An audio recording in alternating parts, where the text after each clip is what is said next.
Hello again, my little conscripts, and welcome to another Mordian Glory video. In today's episode, we are going to be doing another Imperial Guard unit deep dive. And this time, we are going to be casting our critical eyes over the brand spanking new Lord Marshal Drier. And let me tell you, this guy's an interesting one. He's got some very cool traits, and he's got an incredible combo, but he's also lacking in a few areas. Let's take a look at this, warts and all. Attention guardsmen, the Commissariat has detected you have not yet liked this video. Do so immediately or else you will face the Emperor's wrath. And anyone who has not yet subscribed to the channel will be transferred to the penal battalions. That is all. Move out! As is tradition, let us begin with a cheeky gander at the stat line. He starts off with a movement value of 10 inches, and this is perfectly okay. It's a little faster than infantry, but it's not quite as fast as some of the other cavalry we've seen, like the Lord Solar and also the Rough Riders. But the most important thing is that it is enough for him to keep up with the Death Riders that he can lead, because they have also got a 10-inch move. Now, of course, there could be a concern that if you are running a mixture of Death Riders and Rough Riders, that this slightly slower movement stat will mean he won't be able to keep up with them and stay in order range. Realistically, I don't think that's going to be a problem. And the reason is that it's going to take 2 or 3 turns before he's out of range, before he starts trailing behind. And realistically, I don't think your Rough Riders survive that long. I think they go bowling in, they blow them up with their Melter Lances, and then they die. As for his defensive stat line, he's only toughness 4, which does make him susceptible to just being whittled away by bolt of fire, but he should have a bodyguard, so that might not be a problem. As for the 4-up save and the 4-up vulnerable, that's actually not bad. I know some people are thinking surely he should just have a 3-up save or not have an armor save, because what's the difference between having a 4-up armor save and then the invulnerable, which you're always going to be relying upon. Here's the thing, the 4-up save means that he can benefit from the order of take cover, so that would put him up to a 3-up save, and then he can still benefit from things like the benefit of cover. So that means that he would be on a 3-up save, and if someone hits him with AP -1, he'd still be on a 3-up save, which means if he's got take cover, it's going to actually take someone with AP -2 to force him onto his invulnerable save. And at that point, AP2, you're starting to move out of the realm of anti-infantry high volume firepower and into the realm of like anti-tank lower volume, not low, but lower volume firepower, which might mean that he's less likely to just get splatted because he can start just tanking those las cannons on that 4th invulnerable save.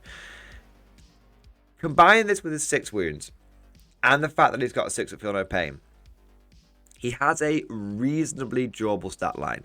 But one thing that I want to make abundantly clear, especially to the newer players who might have fallen for the GW propaganda on Warhammer community, he is not this ultra tanky, hard to kill guy.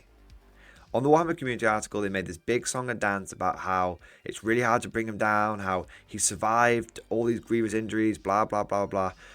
At the end of the day, guys, if he gets caught out in the open on his own, a burst of bolt of fire from an intercessor squad will probably bring him down. Will probably take him out.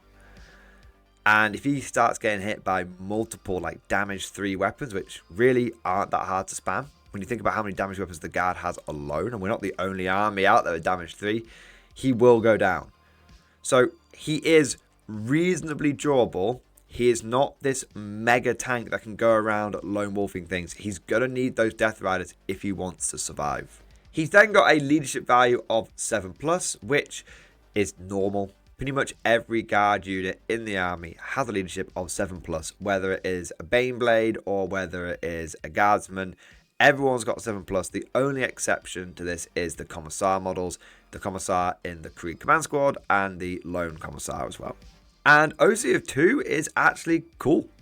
I was expecting him to be OC 1, most characters are, but I guess he's 1 OC and the horse is 1 objective control as well.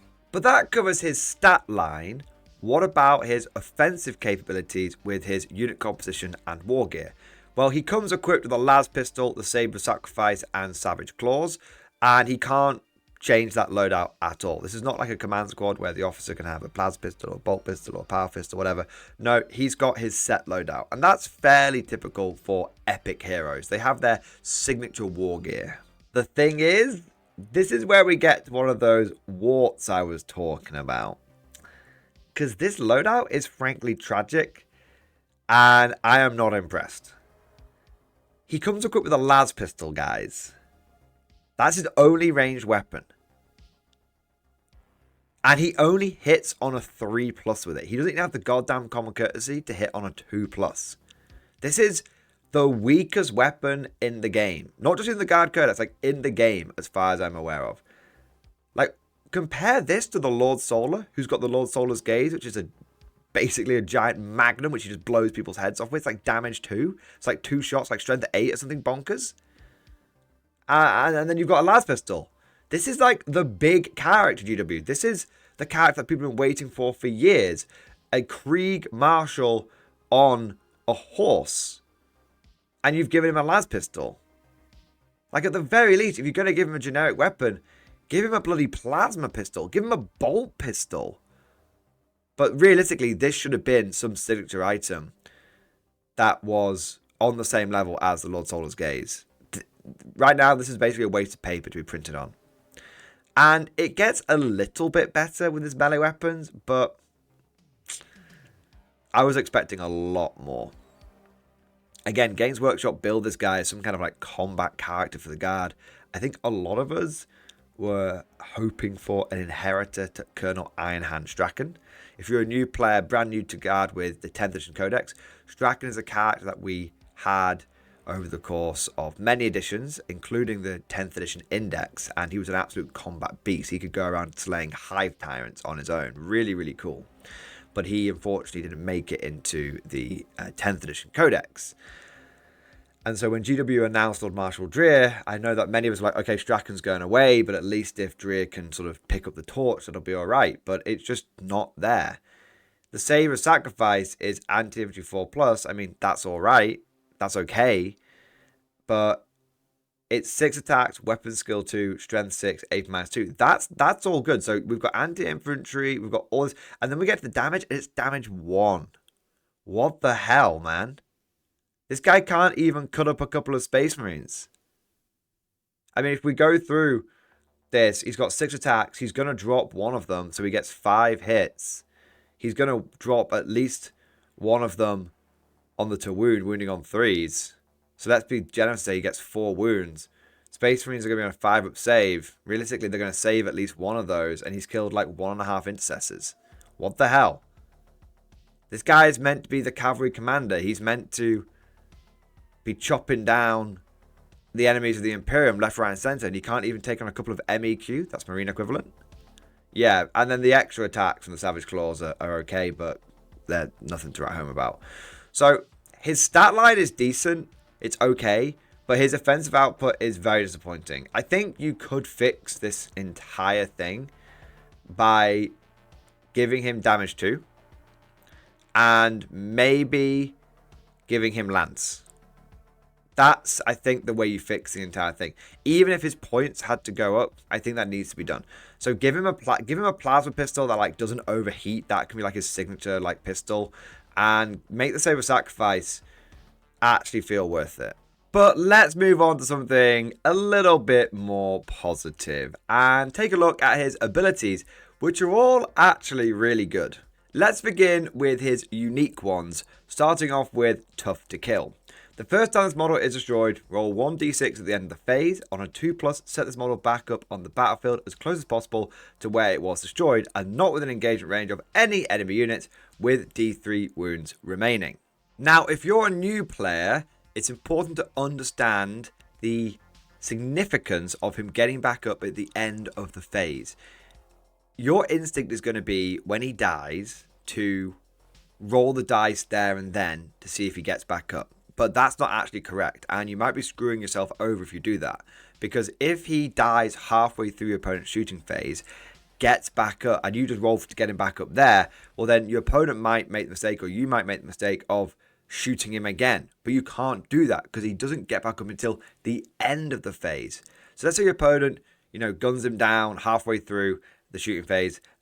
They then can't target him for the rest of the shooting phase. And if he gets back up, he's good. He's Gucci. The problem with this is thinking that he can't die in one turn. He absolutely can do, because your opponent could gun him down in the shooting phase. He gets back up at the end, and then your opponent follows him up with a big charge. And then they kill him in the fight phase, at which point he can't get back up because he's already got back up once. So it is possible to kill him in one turn. It's just not possible to kill him in one phase. And that's an important distinction. I would describe Tough to Kill as a flavor ability, a fluff ability. It's kind of cool that he can get knocked out and get back up again, but it's not going to hugely impact the game. It's a cool moment, and it does give him a bit of protection against things like precision, but apart from that, it's not massively useful. The big one, though, this is what makes him so good. This is what I think makes him viable, because up until this point, I don't know if it's just me, but I've not been that impressed by the Lord Marshal. That is all about to change when we get to leading the charge. Each time this model's unit makes a charge move, until the end of the turn, melee weapons equipped by models in that unit have the Devastating Wounds ability. This not only affects Lord Marshal, but it also affects the Death Rider squad that he will be leading. So that means all of them are going to get Devastating Wounds. If you're not sure what Dev Wounds are, it essentially means when you roll a 6 to wound, your opponent doesn't get an armor save or an invulnerable save. They just get a feel no pain if they've got one. And if they don't have a feel no pain, then they don't get any save against this whatsoever. And considering that this affects every weapon in that unit, so it's going to affect the Lord Marshal with his Saber Sacrifice and the Savage Claws, but it's also going to affect the Frag Lances of the Death Riders, and it's going to affect the Savage Claws of the Death Rider mounts as well. Overall, if you work that out, each Death Rider does on average 3.5 attacks with their D6 attacks on their Frag Lances. So on a squad of 10, we are looking at 35 attacks. Then you've got to take into account that you've got the Savage Claws, which do 2 attacks each, and that's 55 attacks.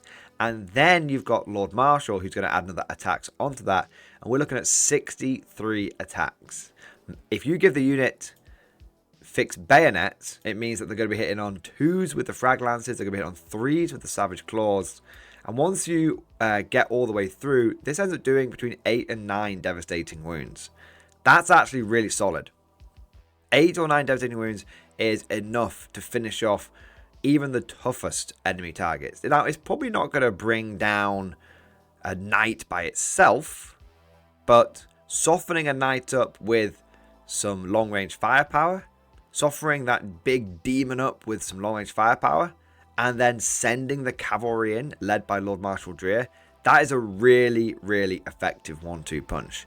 And in my opinion, this single ability right here takes Lord Marshal Drier from being just bad, straight up bad, to being fantastic and a genuinely powerful combination.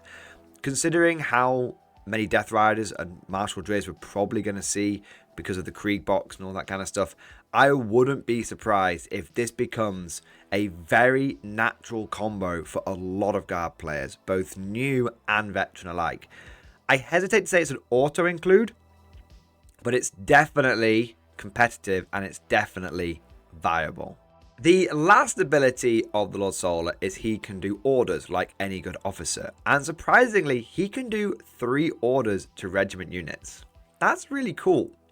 The only issue with this is he doesn't have the ability to join a Death Corps of Krieg infantry squad like the Lord Solar. Now the reason this is a problem is because if the Lord Solar joins a infantry squad and then you also add a command squad to that infantry squad, then it means that the Lord Solar can use the Master Vox of the command squad and he gets 24-inch range orders. That's really good. That's one of the best bits about the Lord Solar, and it's been a really really spicy combo since the beginning of 10th edition. But Lord Marshal can't do that. He can only join Death Riders. So he gets 3 orders, but he can only do those to units within 6 inches of him. I think that is going to limit his usefulness, and I do think that it is a bit of a trap having him like leading 3 units of Death Riders, or look, in 1 unit Death Riders and trying to lead 2 other ones. I think they're just going to get broken up. I think they're just going to move out of range of him. It's going to be tricky. I think if you want to do lots of orders from long range, there are much better ways of doing it. As far as I'm concerned, he only really needs 1 order, and that's going to be the order on his own unit, and that's either going to be move, move, move, or that is going to be something like fixed bayonets. There is potential that you could take advantage of the fact he does 3 orders, combine it with some stratagems. So you've got stratagems like the combined arms attachment, which let you do orders to regiment and squadron units with your officers. That could mean he could order 3 tanks, and he has got the movement to keep up with that. 3 tanks and then a unit of Death Riders. There's something there. You've also got things like over the top in the siege attachment, which means that he can do move to as many units as he wants and with infinite range. That's also a thing. So he does have ways of extending his range or being a bit more useful with those 3 orders, but they're a little unnatural. You kind of got to work at them. They're not just happening organically. I think if I could snap my fingers and make one change about this guy, I would have him be able to join a unit of Death Corps Krieg, like the Lord Solar can, and have him not only be able to lead the charge, but also have it so he can be a commander. And you could, if people are worried about, well, what about all the devastating wounds that could come off a unit of Death Corps Krieg? A unit of Death Corps Krieg are going to do a lot less attacks than a unit of Death Riders, when you think about it. And if you're really worried about that, you could just say that each time this model's unit makes a charge move, models with the cavalry keyword get dev wounds. Do you know what I mean? Like, you could fix it if you didn't want the Kriegers to, the foot soldier Kriegers have the devastating charge. But honestly, I don't think it'd be such a big problem. So yeah, I like he does 3 orders. I just think it's a little tricky to actually get his 3 orders off. So overall, what do we think about the Lord Marshal? Well, it's definitely a bit of a funny one, because on the one hand, he's got a pretty durable stat line. He can take a bit of a punch here and there. But on the other hand, his offensive output naturally seems a bit rubbish. But then he can also do a lot of devastating wounds. But then his orders are a little funky. He's definitely a roller coaster. I think he's decent, but I don't think he's an auto-include at all. I think a lot of people will use him because of the rule of cool, but I wouldn't be surprised if the most common iteration of this model in most people's lists is going to be the Lord Marshal leading 1 unit of 10 Death Riders, and that's it. And they are used as a big dev wound countercharge thing. If I was to give him an arbitrary score, I'd give him 3.6 Ronken. Not great, not terrible.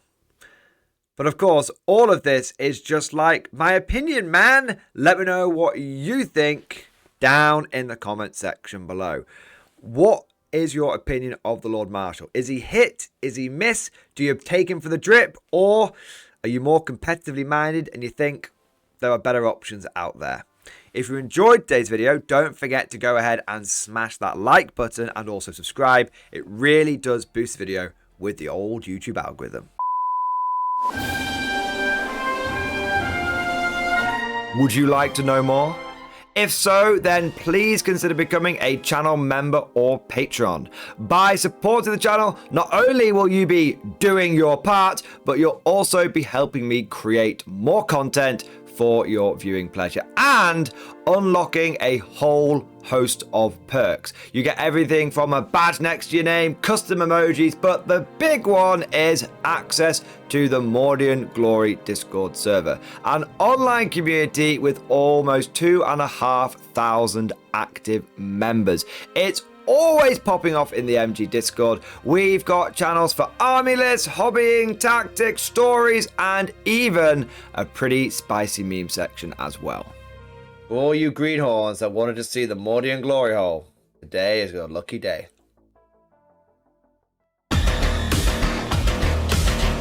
And joking aside, I do want to say a massive thank you to all of the current channel members and Patreons. You guys are amazing. Truly the lifeblood of the channel. I could not do Mordian Glory full-time without the incredible and generous support of my members. So thank you guys so much.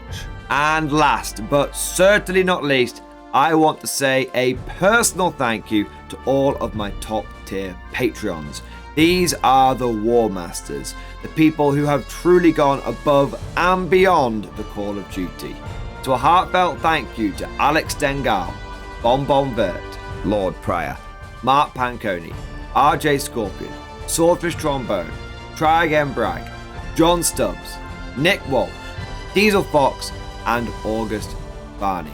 Seriously guys, thank you from the bottom of my heart. Your support is incredible and it makes a huge difference. Thank you so much. That's all for now.